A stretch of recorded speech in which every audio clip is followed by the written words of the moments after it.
Do you want to fly in first class for free, stay at the world's best hotels, and just feel smug at the airport?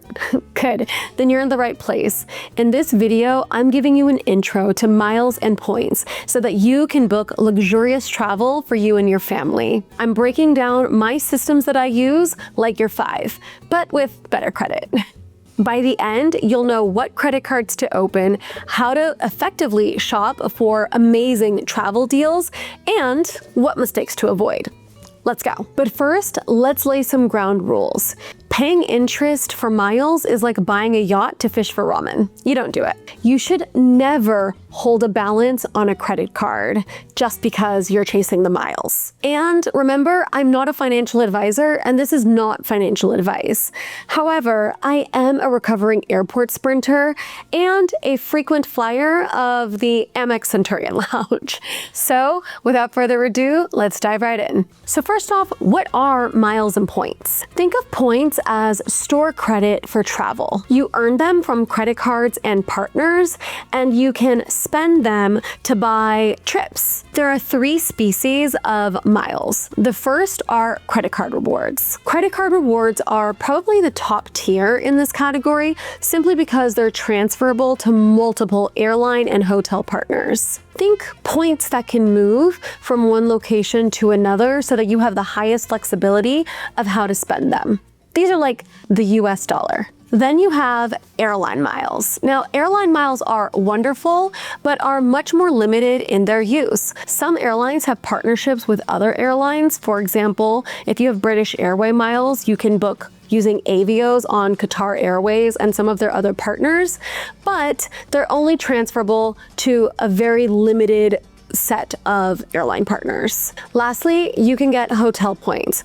Hotel points can only be used at that brand name's hotel and often have really, really bad transfers to airline partners. However, with hotel points, you can get free hotel nights, amazing upgrades, and a lot of other cool perks, aka I woke up fancy. Miles are kind of like avocado toast, overhyped until you get the right ones. So how do you earn points and miles? Well, there are 5 major ways to do this. Firstly, there are welcome bonuses. These are like magic. Anytime you open a card, you should look for a fat welcome bonus.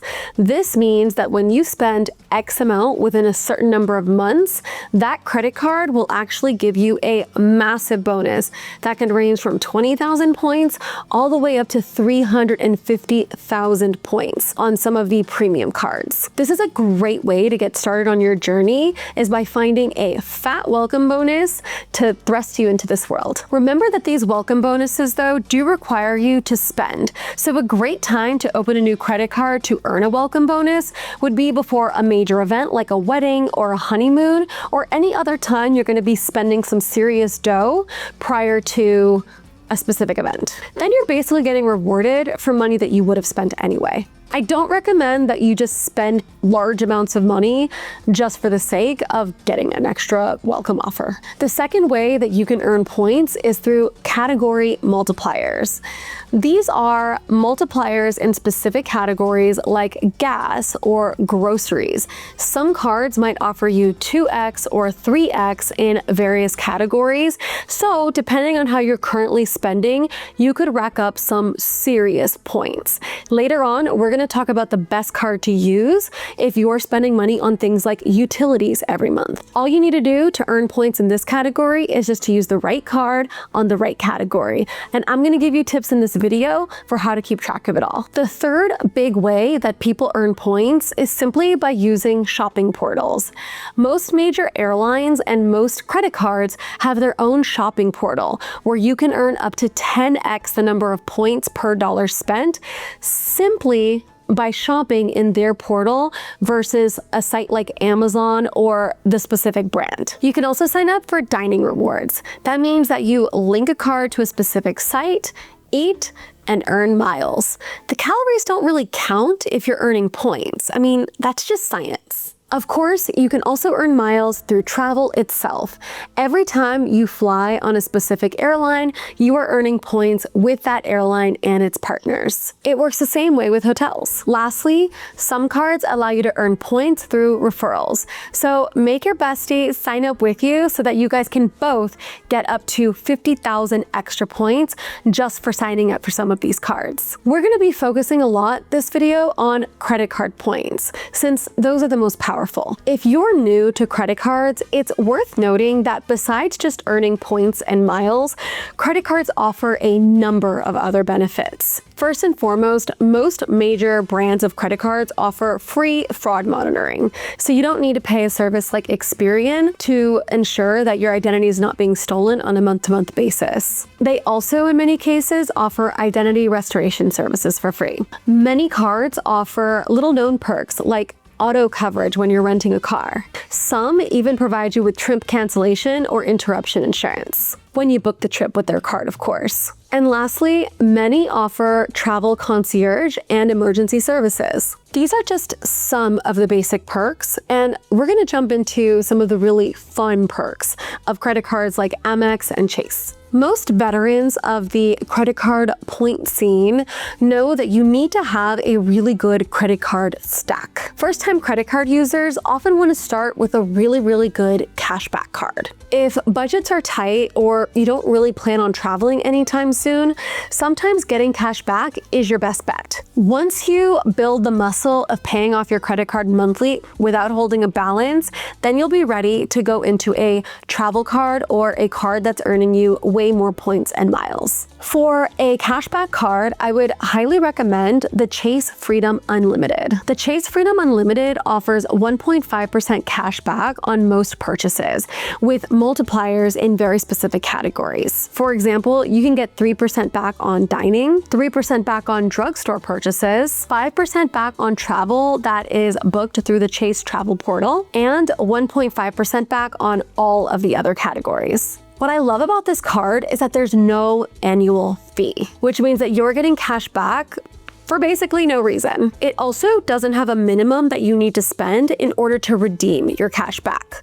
Remember, this video is in October 2025, so make sure that you check these right before you apply. If you've been using your cashback card diligently and paying it off every single month without holding a balance so that you're not paying interest, then you might be ready for your points or miles card. A multiplier card is going to reward you in certain categories. I recommend a one ecosystem focus when you're first starting out, which typically means all Chase cards or all Amex cards. Your Amex and Chase cards are going to give you the best bang for your buck in terms of the most dollars per mile. So if you can rack up points with Chase or with Amex, you will be well on your way to traveling in style. For your first points and miles card, I highly recommend the Amex Gold card. Why the Amex Gold? The Amex Gold offers 4x points on dining out as well as on groceries. This is one of the highest multipliers in the groceries category, and since inflation is so high, we might as well get something out of paying a ton of money a month for groceries. You also get 3x points on flights booked through Amex Travel. The Amex Gold card offers 2x for points for hotels booked through Amex Travel, and it also offers 1x points on all other expenses. More so, the annual fee of the Gold card is way less than the Platinum. The big difference between the Amex ecosystem and the Chase ecosystem is that Amex does not operate like a traditional credit card. Really, you should not be holding a balance on American Express. They ask that you pay off your card every month in full until you can build up what's called a pay over time limit. This means that if you are not diligent in paying your credit card, you can get yourself into some pretty hot water with American Express very quickly. Chase, on the other hand, offers credit cards that do spend like a typical credit card. Another ecosystem you could try would be Capital One. Their recent additions like the Venture X and Venture X Business are giving Amex and Chase a run for their money. One of my favorite category multiplier cards is actually the Mesa. If you're spending a ton of money every month on your mortgage, for example, the Mesa card is kind of like built for homeowners. What does that mean? It means that if you are spending $5,000 a month on your mortgage, you can actually get the Mesa card and earn 5,000 points per month just for paying that bill.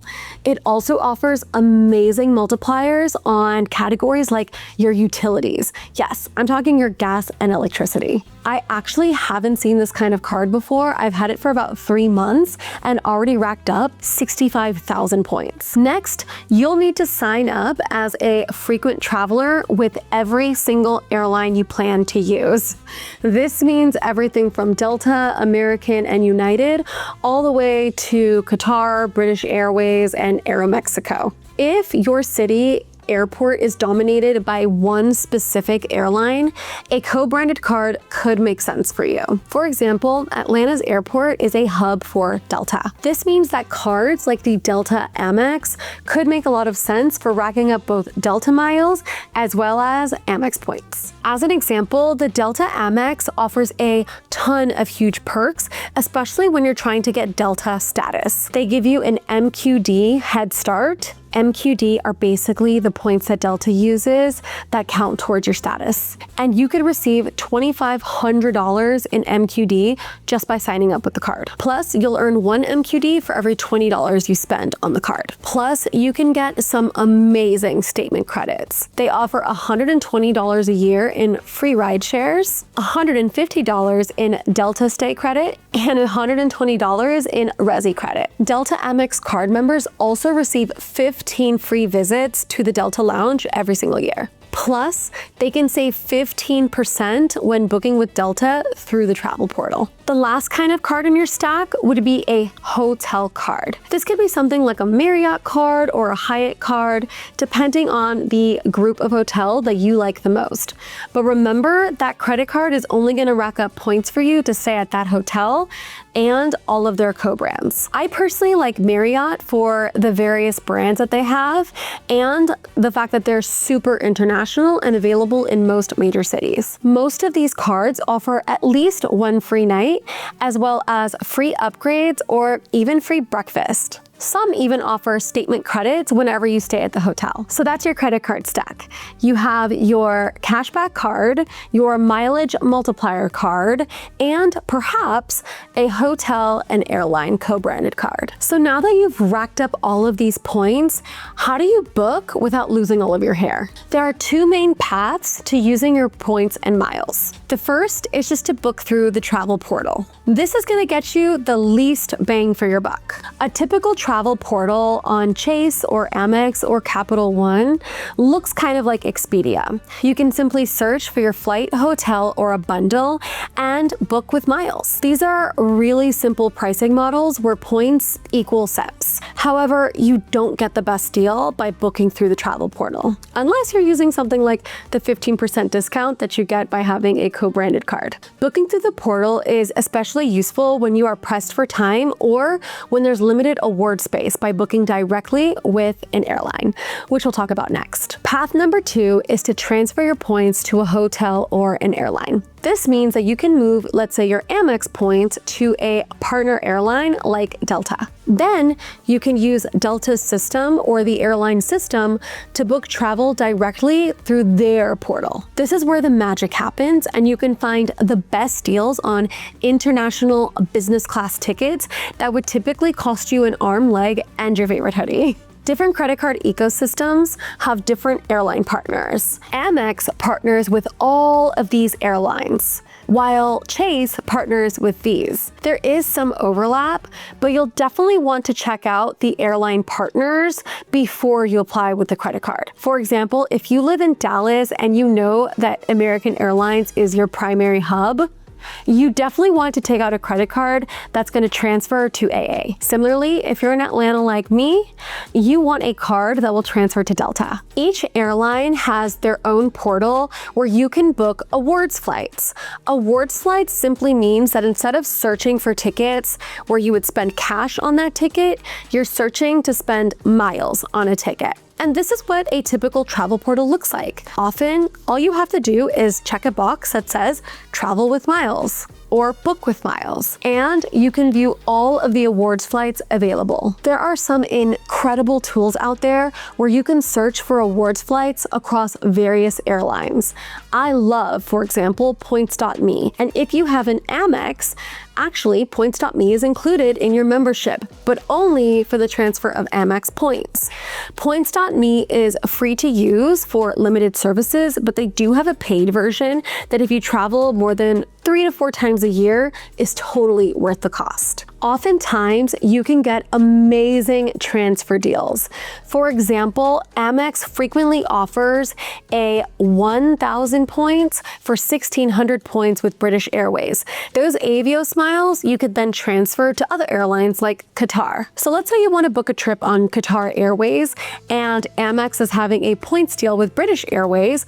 All you have to do is transfer your points from Amex to British Airways and then use the Avios miles to transfer from British Airways to Qatar. This means that you could be getting a steep discount from even the published prices on Qatar. Remember that most airlines portals are going to offer dynamic pricing, which means that if you are booking travel and you see that a flight is 30,000 miles, in the next hour, it could be 60,000 miles or 200,000 miles. So be sure to book if the price is right. Most awards travel is actually refundable, meaning that you can get your points back if you decide to cancel that trip.